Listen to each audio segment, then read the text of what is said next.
making our way through Matthew's gospel. We're coming up to something that looks like one of those statements Jesus makes that causes us to go, what?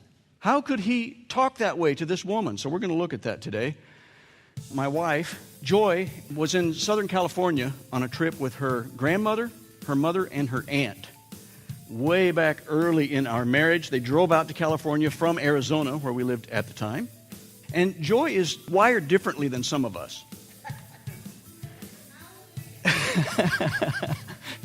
There's something about her that if she sees a need and she feels strongly prompted to help meet that need, she will just get up from whatever she's doing and go meet that need. Amen. Whereas a lot of us will tend to step back and think, I think I'd better analyze this. This is a little scary for me. And they were driving in a very busy downtown area in a Southern California city, and she noticed that people were literally stepping over what appeared to be the legs of a body, a person lying on the sidewalk, right out in public. And she stopped at a stoplight and recognized that is a person. That's a young lady who's lying on the sidewalk, apparently unconscious, and people weren't giving her the time of day. They weren't asking if she was all right. They were just stepping over her and going about their business. Well, if you know Joy, you know that she can't just let that happen. So she threw the car in park right there at the stoplight and said to her aunt, see if you can find a parking space. And she just opens the door and walks across this busy street of traffic over to this woman to try to see if she can help. Turns out she had passed out possibly from dehydration. Don't know if drugs were involved. We really don't know that. But she couldn't stand it that nobody was ministering to this person's needs. And so she just did that. It was socially unacceptable what she did because there was this social norm that said, we just ignore it. And so there's this paralysis that happens when something like that happens. And I wonder how many of us would be guilty of stepping outside of our comfort zone and doing something socially unacceptable for the sake of helping another person. I hold her up as a hero in my eyes because she's done that on a number of occasions. Here's the background for Jesus, this guy that we keep studying and we keep finding out how people react to him because he is a different kind of dude. Why would Jesus banter with a Gentile, not only a Gentile, but a Canaanite Gentile woman and a woman? I mean, that was just socially unacceptable, especially for a rabbi, a Jewish rabbi. Remember that he had done all kinds of healing.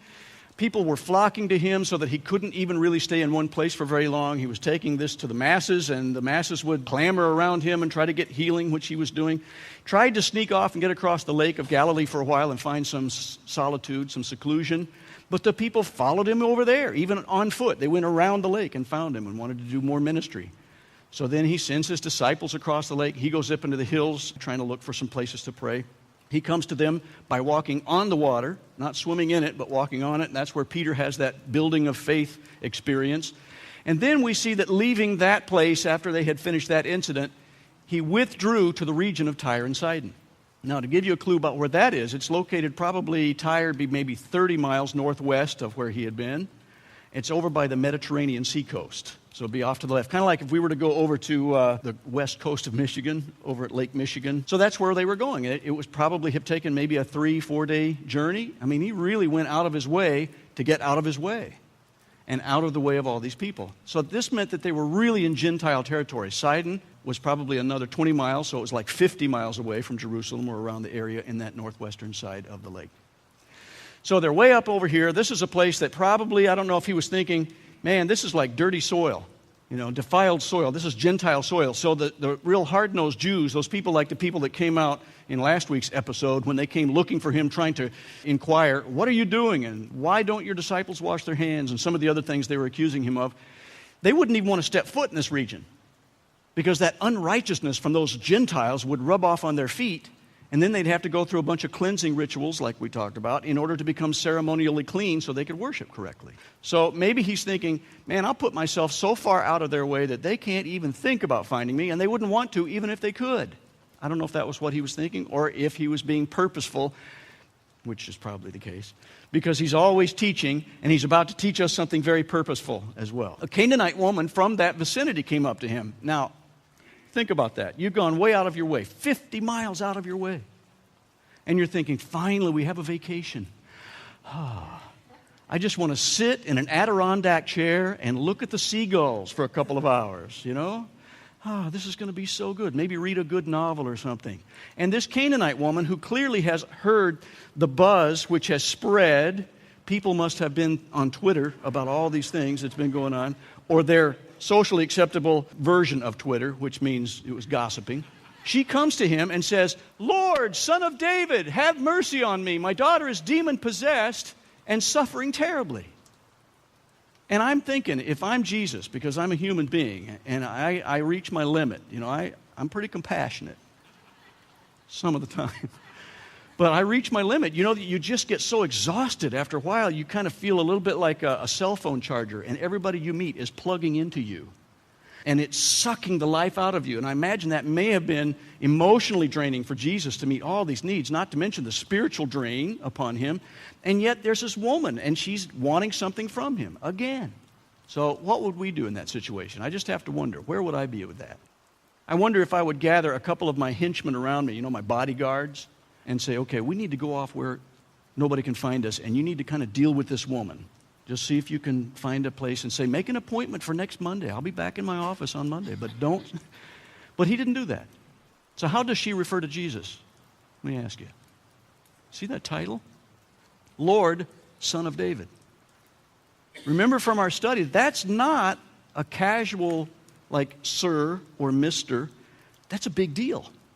In fact, it was a really big deal for the Jews because they were looking for Messiah, this coming Messiah to come along. And when they referred to him, it was talking about that wonderful covenant that said this Messiah is going to come and sit on the throne of David and be in David's seat. And so they were looking for that. So the Son of David meant something from the lineage. It meant the throne. It meant all these prophecies in the Old Testament that were going to come through this guy named Messiah, or in this case, we know him to be Jesus Christ. And she refers to him as that.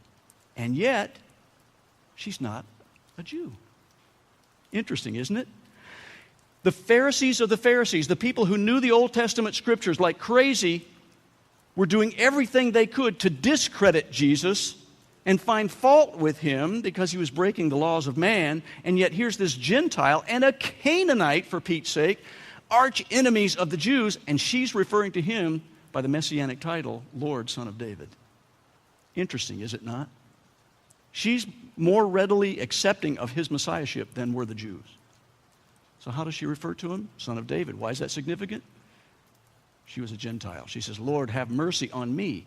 Isn't it interesting that she didn't say, Lord, have mercy on my daughter who's suffering terribly. She's oppressed by this demon. Don't know the ins and outs of it. We Americans tend to want to think that it's some sort of mental illness or psychological disorder, maybe a psychiatric thing. And yet we get this trip to Haiti, and we're talking to pastors, and they're saying, what do you guys think about it? We had this exorcism because we had this person with a demon, and we prayed, is that okay? What was the outcome? Well, the demon left, and the person was delivered. So, well, I think that's probably a pretty good outcome. We are Americanized. We have Americanized so much of this that I think we may tend to forget that in other countries, and especially in that era, they didn't know anything about psychology. It was just demon possession. So whatever it was, she was really oppressed by this thing, and the mother was distraught, so much so that she was empathetic. Parents, you know what that's like. When your kid is sick, don't you feel every bit of what the kid is going through? There's so many times when, as a parent, I would say to my child who's sick, man, I wish I could just switch places with you. If I could take this on myself, I would. And so she says, Lord, have mercy on me, a sign of empathy. And then we see something that seems strange at first. He doesn't answer a word. He's just quiet. He's silent. Doesn't say a word. And I'm thinking, okay, Lord, she's just poured her heart out to you. Aren't you saying something? Why aren't you responding? And he says not a word. My son was on a train in Chicago not too long ago, and he looked across from where he was seated, and there was this guy who was an actor from a really well-known and contemporary, very current television show, which is being filmed in Chicago. And he looked up, and he said, he kind of looked up and recognized, he cocked his head to one side, the eyebrow goes up because it's like, oh. And he said, in that one little tiny micro expression, the guy noticed him and looked at him and just kind of looked at him like, yeah, I see that you recognize me, and yeah, I'm that guy. But he was with his family. And so Clark just kind of tipped his hat, so to speak, kind of nodded a little bit, and then went back to his cell phone and stuff, and didn't bother him. And the guy's response was great. It was like, thank you.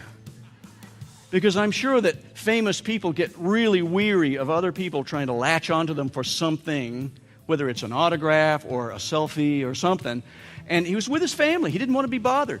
And I wonder if Jesus, if it were me and if I were playing the role of Jesus here, I might be to the point where I would think, yeah, I'm just going to pretend like this is not happening, and maybe she'll get the idea, like you do when you're on an airplane and you bury your head in the book because you don't want that extrovert sitting next to you to tell you their life story. Sometimes we just want to be alone. And so I wondered if that was the case. I don't think so. I think Jesus, because he's so purposeful and yet so compassionate, was doing everything because he did it on purpose. So his disciples came to him. They can see that he's not responding. They come to him. They're saying, send her away. She keeps crying out after us. Now, I don't know if that means the compassionate version, heal her and get her out of here, or if it just means send her away. But what do you think the disciples were concerned about? Doesn't appear that they were really concerned a whole lot about her. It seems like they were concerned about sending her away because they wanted this solitude as well. This is our vacation too. And so he answered. And this is one of these things that makes you think, again, is he being rude here?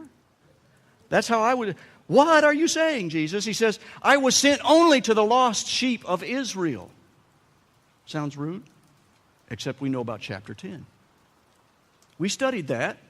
That's where Jesus starts to send people out. And he says, go only to the Jews. Don't go into Gentile territory. And specifically, don't go into the Samaritan territory. Remember that?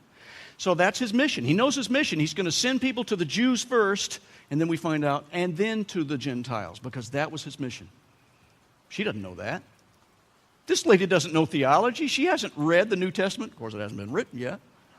She doesn't know any of that. All she knows is there's this guy. Everybody's been buzzing about him. He's got miraculous power. Don't know where he gets it from. But if anybody can heal my daughter, this guy can. I have to do whatever I can to get in his way and get him to pay attention to my daughter's need because she is desperate and I'm desperate. That's all she knows. All she knows is Jesus is my only hope. That's not a bad way to approach Jesus. And the woman came and knelt before him, literally. Joe, help me out with this one. Let's pretend like that you're Jesus and you're walking along with your disciples coming this way, okay? Keep walking along here. She comes, interrupts his path. Boom. Can you go anywhere? I mean, you're kind of stuck. She's literally putting herself in his way so he cannot move. And she says, Lord, help me. Help me. It was a sign. Thank you, Joe. Sign up.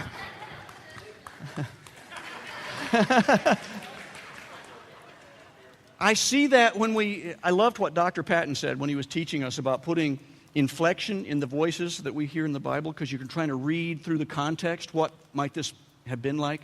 She was desperate. She wasn't going to let him get by, literally get by her, because she wanted him to do something about that need. So he replied, it's not right to take the children's bread and toss it to the dogs. Oh my goodness. You know, in our culture today, if this interaction were taking place, and if Jesus was my son, I'd be saying, shh, son, we need to have a talk right now. Get over here. And I'd grab him by the ear, and I would pull him aside.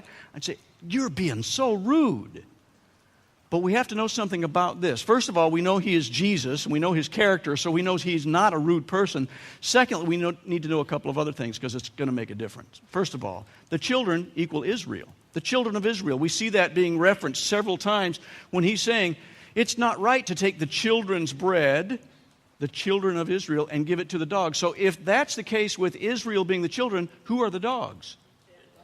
The Gentiles. The enemies of Israel. Anybody who's not Israel, those would be the dogs. And in fact, the Pharisees, the ones who have been so rude to Jesus, would use the term dog, and it would be like the dirty scoundrel dogs, these junkyard dogs, the wild dogs that would run around in the garbage dumps finding things to eat. And they were filthy and they were flea infested. And they would refer to the Gentiles as dogs. But we need to know something. We need to know, first of all, about ice cream in Denmark. When I was on tour with Continental Singers playing my trombone in concerts, we went to Sweden and Denmark and Germany and Holland. And in Denmark, we ate in a host's home. And they put out a really nice table, and it was spread. They had all the nice china, and I had to look around and see who was using which fork. I mean, it was a nice supper. And when we got to the end of that wonderful supper, they said, oh, yeah, and we have some ice cream for dessert. And I said, I love ice cream. This is great. And they got out this big carton, a cardboard carton of ice cream. It was in a rectangular shape. And she starts slicing off these nice, petite, thin slices of ice cream and laying them over onto these tiny plates. Now, my dad and I, watching a football game, could kill one of those cartons in one football game. Can I get a what? And she's putting this cute little petite thin slice of ice cream, and she has these tiny little spoons. They're like Dimitas spoons. I felt like that I needed to speak like this in order to eat my ice cream. And I took one little tiny bite, and I thought, oh, this is so good. And I was looking at my friends, and they were looking at me, and we were going, really? And so we finished that, and there was a lot of ice cream left in that carton. And so we're trying not to be rude, but we're looking at it thinking, yep, I sure hope she offers seconds. And she started to take a knife out, and she cut a big, thick slice this time, and we're going, yeah. She puts it over onto a bigger plate and sets the plate down on the floor. And her pet dog came over, wagging its little tail, its little Danish tail, and starts eating the ice cream. And I thought, it's wrong for the food that should be given to the children to be given to the dog. I mean, that's scriptural, right? I'm such a scriptural guy. It was real. So 2 things of importance that we need to know about this to help us understand what Jesus is trying to get across to us. First of all, the word he uses for dogs. The Pharisees would have used the dog that meant junkyard dog. He uses the dog that means the little lap dog, the pet, the family pet, which is dear to the family. The dog that would even be given the ice cream if necessary. And so he does that almost as he's doing it tongue-in-cheek. He's having a repartee with this woman in a witty fashion because he recognizes something in her. And you know how you approach some people, you go to a checkout, and you can tell which persons are good at repartee and which are not? And you try to use your best joke on the one who's not, and they don't, it just goes, woo. And then you stand there laughing at your own joke going, yeah, they didn't get it. And then you get the one that you're bantering back and forth, and you're having such a good time because there's a personal connection going on. Jesus saw something in her. And it was a personal connection. It would be like the favorite people at the cafe that come in when the barista is bantering because you know them so well. And you start telling them, oh, do you want the normal? You want your usual? And they'd say, yes, actually. That was what Jesus was doing with this woman. And he uses the term for the pet dog. It was a common expression as well. This would be kind of like us saying, charity begins at home. And if he were to say that in our culture, we might think, oh, okay, well, that's not so rude. And you'd think, yes, that's true. Charity does begin at home. We need to start with those that we love the most and the best, and we start with family, and then we can move out there from there. And if the children of Israel are the people who should be fed first, then, yeah, I understand that, yeah. Israel should come first. That's rightful. And she didn't argue with him about that point. She said, yes, it is, Lord, meaning, yes, it is right to give food to these dogs. Even the dogs eat the crumbs that fall from their master's table. A very witty reply indeed. And he saw something in her even in that response. It was so wonderful. Because she's saying, you're here, you're not in front of the Jews right now. This is Gentile territory. The crumb has fallen right in front of me. I, a Gentile, why shouldn't I partake of it? The Jews aren't eating of it. Our grand dog, Ellie, is one of these dogs that still has a little training to go yet. We visited Ellie Monday and Tuesday and drove back Wednesday because we were taking furniture in preparation for our move. We drove down one day on Monday to South Carolina, spent the night, spent some time with our grand boys and Ellie. Ellie is this rescued golden. And Ellie is a sweet dog. She's got a great disposition, but she has this one character quality that's a little annoying. When the 2 boys have finished what they think they should be eating for their supper, and they're ready to get up and run off somewhere and play, which is usually only after about 3 bites, because they are 3 and 5, and that's as many bites as they can get through at one time before they think they're done. Before mom and dad can start reining in the situation and saying, hey, boys, you're not done yet. You need to finish that. Then they're off and going, and if mom and dad are around the corner somewhere or doing something else, and Ellie sees that, she seizes the day.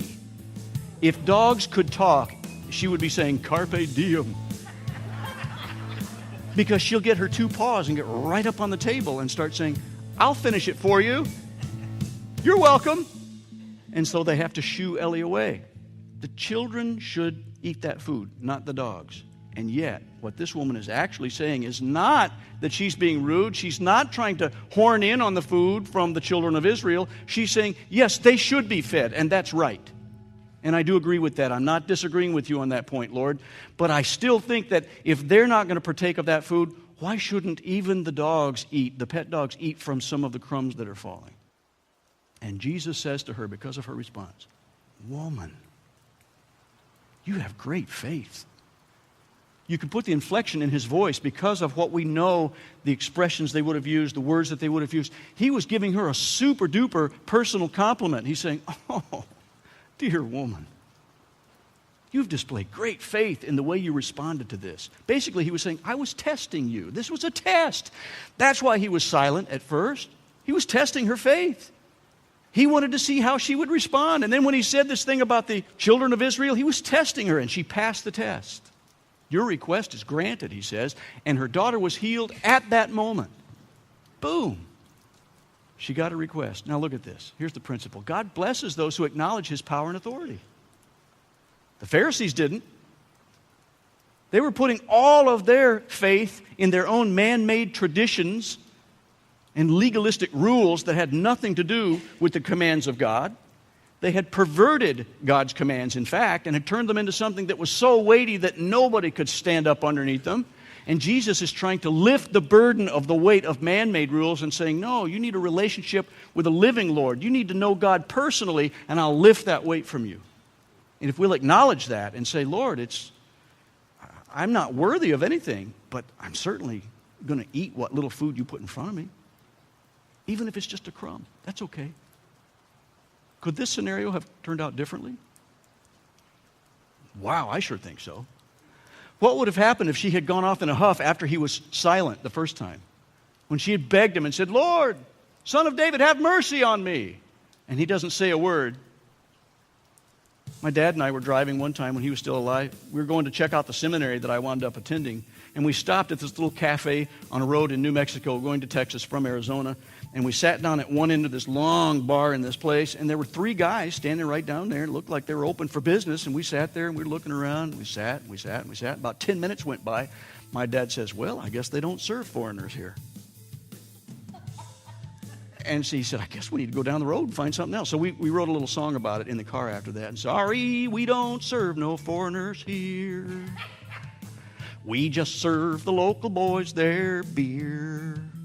If you fellas want something to eat, well, you just better go on down the street.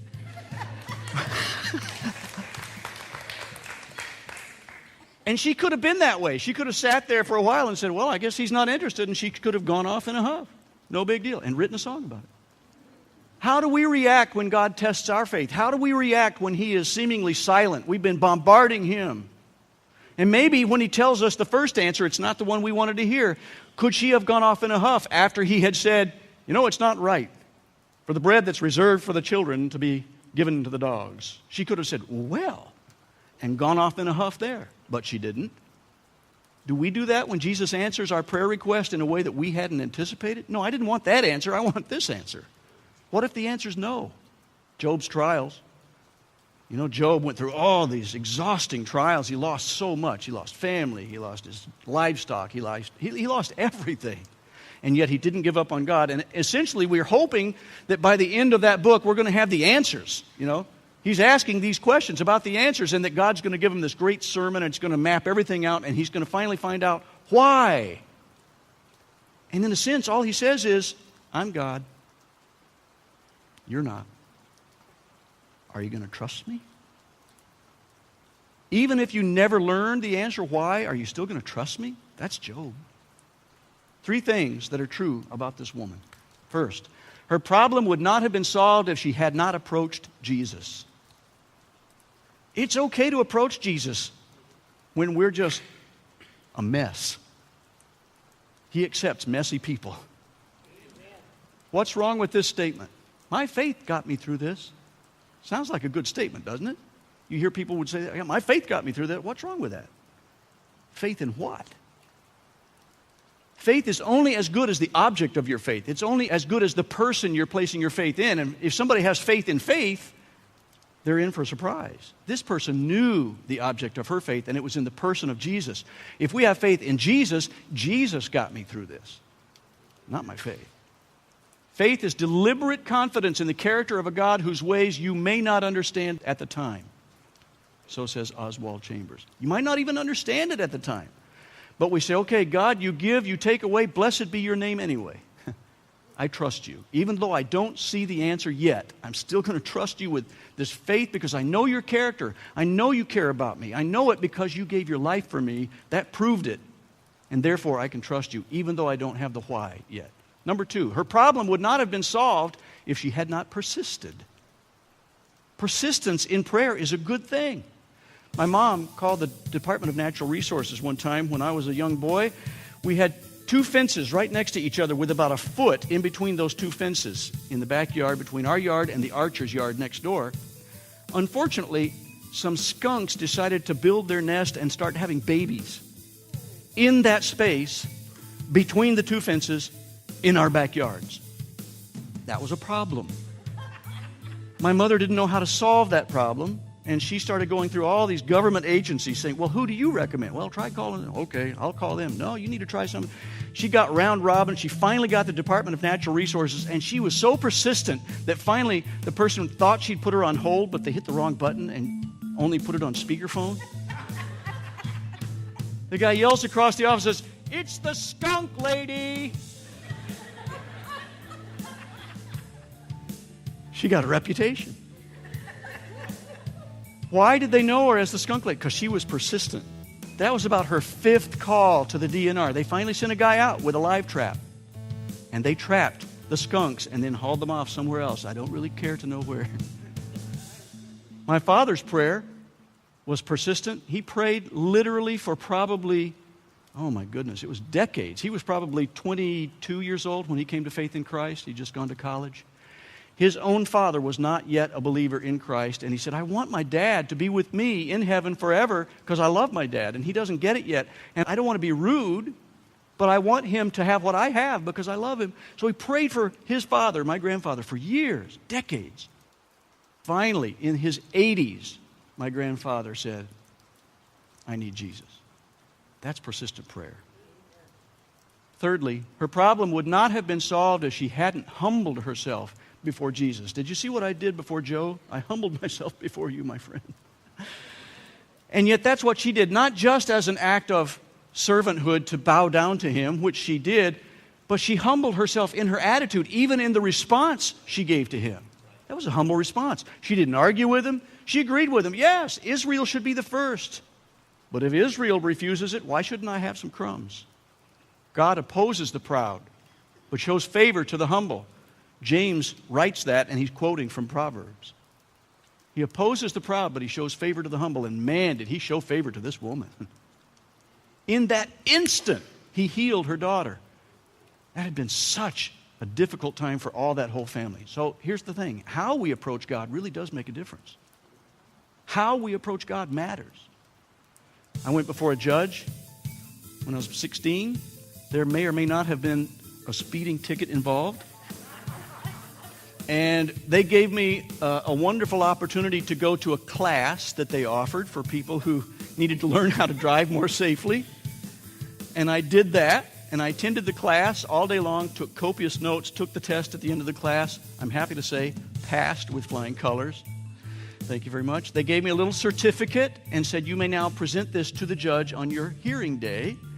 I took the little certificate, and my parents gave me good counsel. I wore a suit and tie that day to show my respect for the office. And I sat patiently and watched person after person go up, and I saw some of them just get reamed out, and I got sweaty in my palms, and my mouth went dry, and I thought, oh man, is he going to be like Judge Judy? That she didn't exist back then. That was an analogy, trying to keep it contemporary. And I got up there, and he was so respectful. And he said, I see here, young man, that you took the class. I said, yes, Your Honor.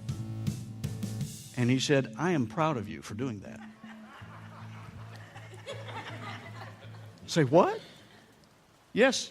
And he bade me farewell and didn't put any points on my license.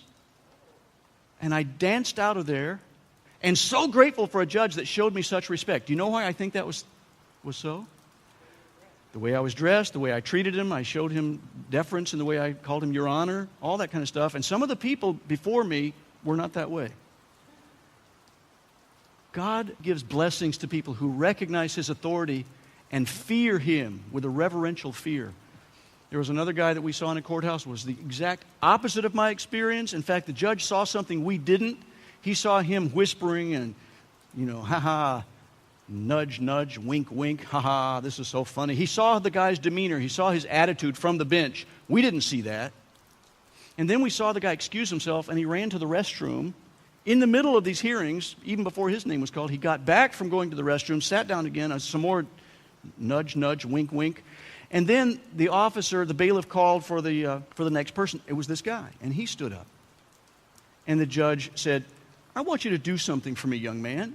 I want you to go with the bailiff down the hall, and I want you to give me a little specimen, and we're going to do a little test. And then you come back in a few minutes.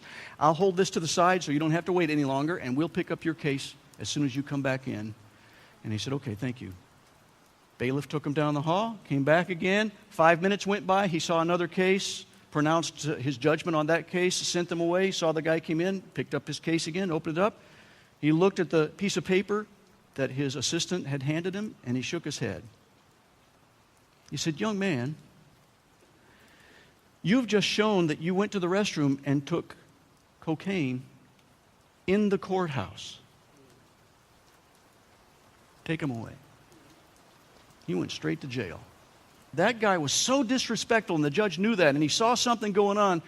Jesus sees all of our hearts, and He knows if we're truly humbled before Him, or if we're cocky and arrogant or rude or trying to do things in our own way, or if we don't like these commands that He's trying to give us. Folks, He's not one to be messed with. He's the ultimate judge, and one day He's going to judge the living and the dead. He's going to be the ultimate judge, and all of us are going to stand before Him. There's going to be payday someday. So humble ourselves, therefore, under the mighty hand of God, so that at the proper time He may exalt you. 1 Peter 5:6. At the proper time. Some translations say in His good time. In God's good time. He's the one who determines whether He's going to lift you up or not. And by lifting up, I really get the picture of being this woman right at Jesus' feet, literally lifting you up, because you finally humbled yourself enough to recognize, I am worth nothing. I am bankrupt spiritually. I got nothing, Lord. I'm completely at your disposal. I don't deserve a thing from you. But I beg you, I implore you, give me your grace, give me your mercy. And when He sees that humbled heart, that true contrition, He'll literally lift us up. What a picture. Do we approach Jesus as Lord? Do we persist in our requests? Do we humble ourselves like this woman? I hope so. Because Jesus has shown us what God is like in His response to this woman, and He'll be that way to us as well. Let's pray together. Heavenly Father, once again, I'm awestruck at how you reveal yourself and your character to us, especially by sending God incarnate, God the Son, Jesus Christ, in the form of human, the flesh, who made Himself nothing and made Himself a servant to come and show us exactly what you're like so that we could truly get it, truly understand it. And we see that even more in detail in this real life interaction with this sweet woman who recognized and acknowledged Jesus and His authority. I pray that we will be that way, that we'll humble ourselves before you and recognize you are the ultimate judge. And that we'll humble ourselves not just physically or in the certain kinds of worship acts that we do, but in our hearts, with true contrition for our own sin and our own spiritual bankruptcy, opening ourselves up for your amazing grace, which you freely give to those who are humbled before you.